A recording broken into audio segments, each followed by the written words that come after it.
Hi, this is Drew with Mission RV Services. It's something a little different today. We still don't know how, but we hit 1,000 subscribers. And the cool thing is our 1,000th subscriber was here at the Texan RV Park with us. So we just thought we'd sit down with them for a few minutes, ask a few questions, get to know them a little bit better, and introduce them to you as well. Would you like to introduce yourselves? Hi, I'm Angela Morrissey, And I'm John. and we are Golden Hour Travelers. So it was really cool.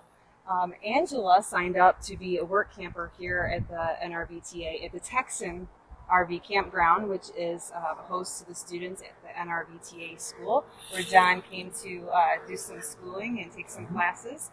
And as you know, Drew has been certified through the NRVTA, so I got to talking with Angela about their travels, and come to find out, they follow us on our platforms, and they ended up being the 1,000th subscriber, and we started talking, and we would just really like to interview them and let you get to know them a little bit. Our business is Golden Hour Mobile RV Services. Awesome. Which We're is brand new great. still. It's Yeah. an exciting time for everybody to start something new.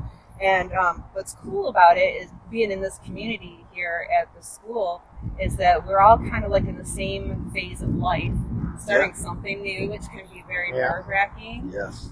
but exciting at the same time. But when you see other people going through it, you don't feel so alone, and you feel like they're just this hope of success on the other side of all of this, right? Absolutely. There's a huge sense of community here at this school. I mean, you definitely do not feel like a small fish in a big pond when you're here, that's for sure. So it's a great environment here for sure. Yeah, that's what we like about it. And we've met so many people, and so many people like yourselves. You are travelers. How long have you been RVing? I've been RVing for over 20 years, Wow, that's awesome. and he, when we met, said he was never going to, and he No. sure as heck was never going to go glamping. Yeah, So, okay, here we are. here we are. So now, are you strictly full-time RVing now?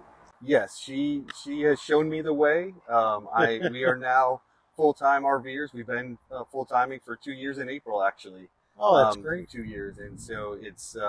I will say I've been bitten by the bug, so I love it. So It's kind of a sense of freedom, right? Like, yeah, getting out there. absolutely. I mean, getting to see, I've traveled around quite a bit through my time in the military. Yeah, and so I've seen a lot of different places, not only here in the U.S. but abroad, and but you get to see it from a different point of view, and so it's definitely a lot better view looking out that windshield or out the back window out to a beautiful pond or a lake, and so it's absolutely amazing to do. So I highly encourage everybody to do it. Yeah. What are some of the favorite places that you've traveled to so far? Oh. Padre Island was the seashore was amazing. I had my first flip-flop Christmas.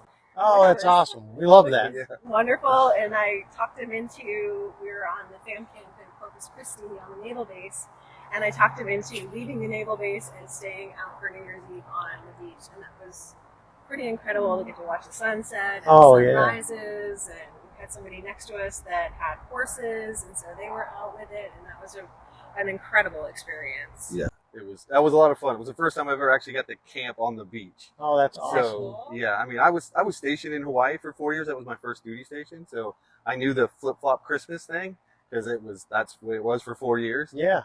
So I wanted to make sure that she had one as well, and it was a lot of fun. Oh, that that's was a different great. way to do it for sure. Yeah. Absolutely. great. We're Northerners, and we know that you are originally from. Well, we're both originally from Vermont, but we lived in New Hampshire before we started on the road. Okay. All right. So both of us were born and raised in Vermont, and then I joined the service from Vermont. And then after I retired, she was in New Hampshire, and so we moved in after that, after I retired, and we were both living in New Hampshire before we went on the road. Awesome. Yeah. And we're from Michigan, so us Northerners and Northeasterners, like, you really appreciate that flip-flop Christmas. Oh, Yeah, yes. that's a whole new way of doing it. Yeah, instead of a park at Christmas. Yeah. That's I've right. had enough of those. Right. Yeah. Until we had been RVing, I hadn't spent more than 2 weeks out of New England at a time. So it was kind of neat to have that different experience and that freedom. It almost felt like we were being naughty at first. Oh, yeah. It's a good naughty though. Yeah. Yeah. Yeah. Do you think you're not going to do, if you're going to do this, do you think you're going to be like 70 before you can afford to do this, or Right. actually venture out and then, you know, you get this opportunity to go out and live this kind of life. And then now you're going to school and learning a way to make money on the road. Absolutely. And to help other people in this booming industry. So it's really, it's kind of a cool thing, kind of surreal, right? Very much. We became very aware of how few techs there are and inspectors there are when we had our RV delivered to our property because there were no trucks available at that time. This was the height of COVID when we bought. Yeah. Oh, That was the other thing. Yeah. It's the height of COVID. And so we are still waiting for the phone call back because our black tank fell. Oh no. 2 months in, we weren't even inside the rig when it happened. It just and so collapsed. we were told we'd be put on their list, and 2 years later, we still haven't gotten a Oh my call. gosh. That sounds So very familiar. There's a Yeah. huge need Yeah. for this. Yes. There's a big need to first get your rig inspected before you purchase it, and there's a big need for mobile techs to come to you so you don't end up. Luckily, you're still able to use your RV and it's not sitting in in a shop somewhere, which is Right. most of the case for a lot of people Right. until they find out that there are mobile techs out there. And if you go to the rvtaa.org, you Yeah. can find a certified tech near you, or the nrvia.org to find a certified inspector. But so bringing us back to that for the school, for anybody who's thinking about going to the NRVTA, what would be any advice for you? So the big thing for me is like they'll send you a tool list and make sure you have everything on that tool list. And just simply because it's one less thing you have to worry about when you Yeah. get here. It seems like it's kind of overwhelming the list, but it's really not that bad. And so probably most of the tools you have already. Yeah. You know, so a lot of those will definitely do. You do not need the latest and greatest gadgets that they recommend. You can get away with some other stuff. And the other thing is, you know, be prepared to learn, because you are going to learn some things about your rig that you didn't know that you were supposed to be doing, or maybe you were doing wrong. And I know for me, I was just kind of like, man, after doing an inspection on my own rig, I was like, I'm a bad owner, you know. I'm like, but you know, you don't know what you don't know, Exactly. and so just be prepared to learn, because you are definitely going to get a lot of learning for sure. Oh yeah, for sure. So It is kind of like drinking from a fire hose at the beginning. It is. And one of the other things that we would recommend is to get the study at home course, yeah. especially if you don't have RV experience. And even if you do have RV experience, you're still going to learn something about Yep. that. I agree. And it'll give you kind of a leg up when you get here, so you're not drowning the first day. You'll have a basis and be able to be familiar with terms and technology and different things that are happening. So Yeah. you're not That's completely- good advice. I like that. That's great advice. It is. And there's so many people that are on the fence about coming, and so I mean, and that's everybody's decision. But you know, to hear from people, you know, two guys who've gone through it, Mhm. some advice that's very helpful. And I know we talked a lot about like what is your why.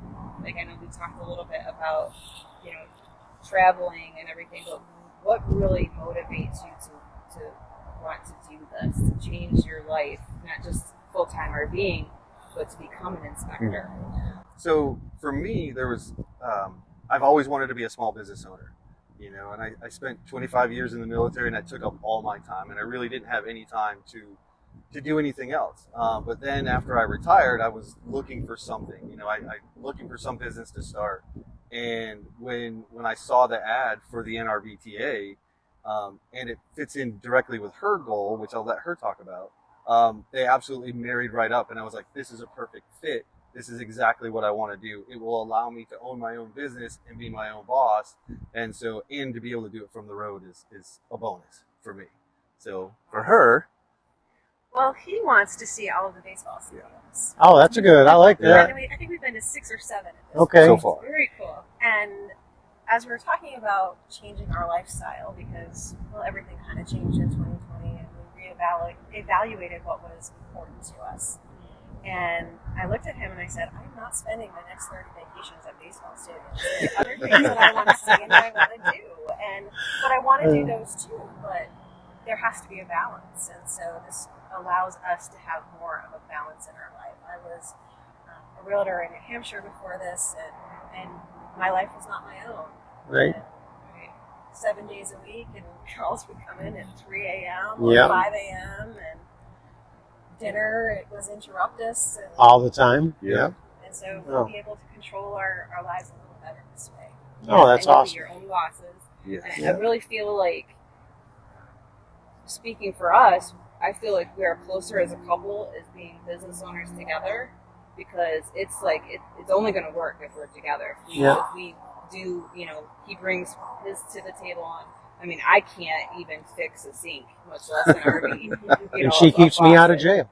Yeah, right. And so, as far as taxes and bookkeeping and stuff, so I mean, bring your parts to the table, and just the teamwork makes the dream work, right? And so, starting this, it's just an exciting adventure, a new chapter.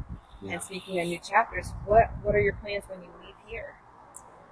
Well, we are going to head back to New England to get some warranty work done on our Awesome. RV. Right. Okay. Because they all have issues, every single one of them. They do. No perfect RV. There is not. That's why you need an inspection. Exactly. And then from there, we're going to try to go across the northern part of the states and then work our way south again. Nice. I like that flip-flop Christmas. Yeah, Yes. us too. Something to be said about that, for sure.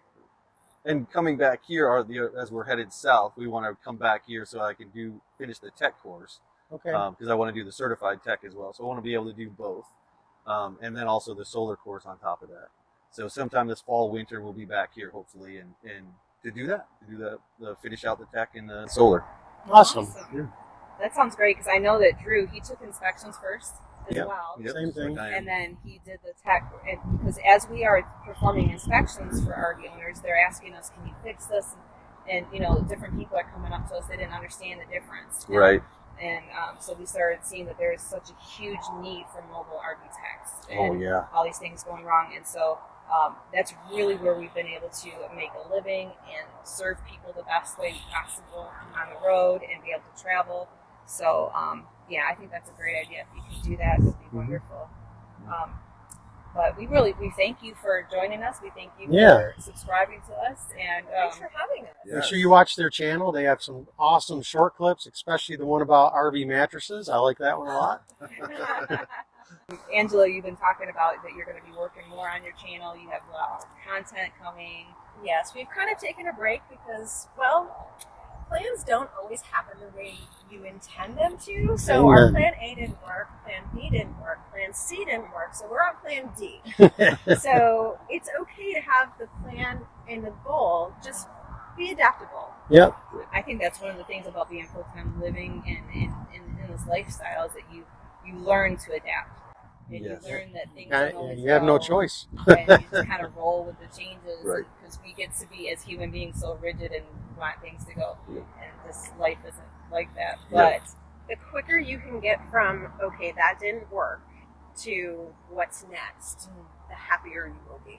absolutely. I like that. I agree. That is I think true. that applies to anything, not just RV. Yeah, Right. that's a good point. Very good point. So that is Angela and John Morrissey, and they are the Golden Hour Travelers, and we'll be plugging their links below for all their platforms. But so we look forward to seeing what you do next, see where you go next, and just see where life takes you. Awesome. And we'll be following Awesome. along. Thanks for doing this with us. Thank you both. We appreciate it. See everybody next time. Bye. Bye.